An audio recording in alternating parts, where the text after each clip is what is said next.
From WREL News and the Capital Broadcasting Podcast Network, this is your Coronavirus North Carolina News Brief for Wednesday, July 8th, 2020. I'm Cliff Baumgardner. Here's the latest from WREL.com. Yesterday, the State Department of Health and Human Services issued a statewide standing order for coronavirus testing, which officials said would make it easier for more people to get tested. DHHS Secretary Dr. Mandy Cohen said some of the hundreds of testing sites across North Carolina required people to be referred by a doctor before they could be tested. The standing order issued by State Health Director Dr. Elizabeth Tilson eliminates that need and helps streamline the process so people can get their test results more quickly. The state is also deploying up to 300 free temporary testing sites in minority communities. The sites will be in 100 zip codes statewide, identified as having limited testing access, and will operate through the end of the month. The surge in infections nationwide has led to a shortage of some chemicals known as reagents, which are needed to conduct tests. A similar shortage during the first weeks of the pandemic in March and April also hampered testing efforts. The current shortage means the wait time for test results is now 6 to 7 days, which Dr. Cohen called far from ideal.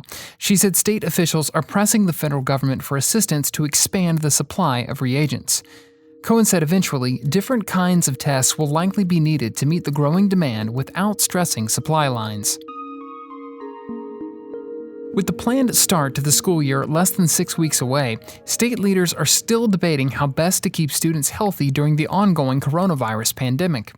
The issue isn't partisan either, with members of the same party far apart on what safety measures schools should take.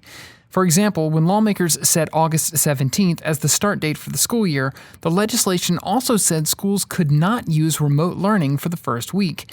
But many school districts, including the Wake County Public School System, are putting plans in place to rotate groups of students between in-person and remote learning to reduce the number of students in school at any given time. Under the law as it now stands, a rotation wouldn't be allowed for the first week, and all students would be required to be in school. Representative John Fraley, a Republican from Iredell County, was pushing to change that on Tuesday, telling his colleagues, quote, "We need to have in legislation the flexibility for a school system, if it is impacting the safety and health of the students, with the approval of the State Board of Education, to be able to do remote learning in those first 5 days." So far, Senate President Pro Tem Phil Berger has refused to agree to such a change. Meanwhile, Superintendent of Public Instruction Mark Johnson is pushing for more precautions for students. Johnson sent a letter to Governor Roy Cooper yesterday to ask why state health officials have revised their guidelines to allow elementary school students to ride buses with little social distancing and no mask requirements. As of last night, neither the governor's office nor the State Department of Health and Human Services could answer Johnson's questions. And lastly, time is running out for people in Durham who've sheltered at a hotel since the coronavirus outbreak began. Move-out day is tomorrow. As the county's COVID-19 housing contract expires on July 9th, new shelter guidelines may impact the homeless tremendously. For example, the Urban Ministry Shelter in Durham will face new challenges when residents relocate from hotels tomorrow morning. The intake is now limited to help prevent the spread of the virus. Volunteers are working hard to welcome back Urban Ministries residents. They've wiped down the tables and installed plexiglass in the cafeteria.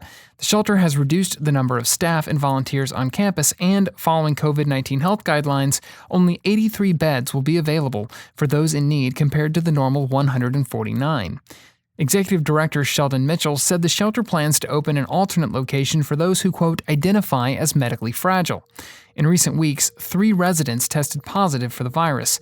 As they ramp up disinfection measures on site, Mitchell said there is a greater concern the homeless population will grow.